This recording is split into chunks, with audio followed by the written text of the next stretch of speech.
Bajkul national youth computer প্রশিক্ষণ কেন্দ্রের বিশেষ নিবেদন রোম্যান্টিক গল্প বৃষ্টির দিনে তুমি। সন্ধ্যার ঠিক আগের সেই সময়টা যখন আলো আর অন্ধকারের মাঝখানে আকাশটা থমথমে হয়ে থাকে, তখনই প্রথম ওকে দেখেছিল রাহুল। সেদিন ভারী বৃষ্টি নামছিল। শহরের গন্ধ ছিল ভেজা মাটায় মেশা কাঁচা স্মৃতির মতো। রাহুল ছাতা নিয়ে কলেজ গেটের সামনে দাঁড়িয়ে বন্ধুকে অপেক্ষা করছিল।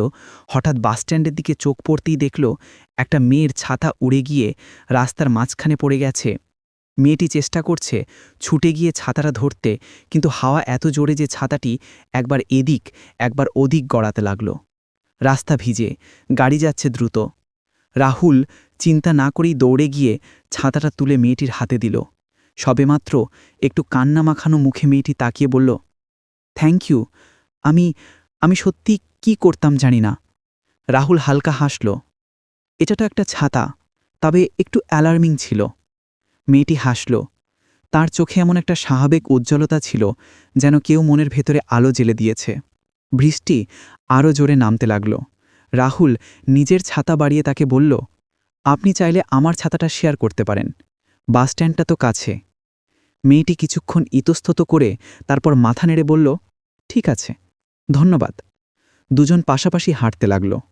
রাস্তায় ছোট ছোট জলকাদায় আলো ভেঙে সাদা হলুদ প্রতিফলন তৈরি করছিল। রাহুলের মনে হচ্ছিল এই মেয়ে যেন বহুদিনের চেনা, যেন কোথাও আগে দেখা হয়েছে, অথচ মনে করতে পারছে না। মেয়ে বলল, আমি নন্দিনী। তুমি? আমি রাহুল। এ যেন পরিচয়ের শুরু, তবে বিচিত্রভাবে পরিচয়ের মতো লাগছিল না, একটা মায়ার মতো লাগছিল। বাসস্ট্যান্ডে পৌঁছে দুজনের মধ্যে কথাবার্তা আরেকটু বাড়ল। কলেজ, ক্লাস, বই, সব বিষয়ের কথাই হলো। জানা গেল নন্দিনী পাশের কলেজে বাংলা অনার্স পড়ে, রাহুল সায়েন্সের ছাত্র। দুই আলাদা জগৎ, কিন্তু কথা বলার সময় মনে হলো এই দুই জগৎ যেন একই পথে এসে মিলেছে। বাস আসার পর নন্দিনী উঠল।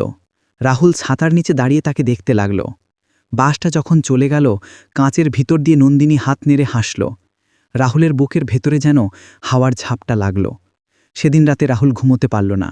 কেন জানি না, নন্দিনীকে একটা অদ্ভুতভাবে মনে পড়ছিল, তার ছটফটে কথা, চোখের ভেজা চমক আর সেই হাসি। পরের দিন চোখে মুখে কিছু আশা নিয়ে রাহুল আবার কলেজে গেল। ভেবেছিল হয়তো আর দেখা হবে না, কিন্তু বৃষ্টি শেষে রৌদ্রের মতো আকস্মিকভাবে দেখা হয়ে গেল গেটের কাছে। নন্দিনী দাঁড়িয়েছিল উঁচু অশ্বত্থ গাছের নিচে। রাহুল এগিয়ে গেল। তুমি এখানে? নন্দিনী হেসে বলল, বৃষ্টি নেই তো, তাই ছাতা নিয়ে পালানো ঝামেলা নেই। তোমার কাছে ধন্যবাদটাও ঠিকভাবে বলা হয়নি। রাহুল একটু লজ্জা পেল। ধন্যবাদের দরকার নেই। তারপর দুজন পাশাপাশি বসে গল্প করতে লাগল। সময় যেন নদীর মতো বয়ে গেল, ভোর থেকে দুপুরে, দুপুর থেকে বিকেলে। কথার ফাঁকে দুজনেই বুঝতে পারল তারা কোনো এক গোপন বন্ধন দিয়ে বাঁধা, যেন দীর্ঘদিনের অপেক্ষার পর কোনো অচেনা সুর হঠাৎ কানে লেগে পরিচিত হয়ে গেছে। নন্দিনী বলল, আমি গল্প লিখতে চাই, মানুষের ভেতরের গল্প। আমাদের এই এপিসোডটা কেমন লাগলো কমেন্টে জানাবে বন্ধুরা। আরও মজার এপিসোড শুনতে বাজকুল ন্যাশনাল ইউথ কম্পিউটার প্রশিক্ষণ কেন্দ্র পেজটাকে ফলো করে রাখো।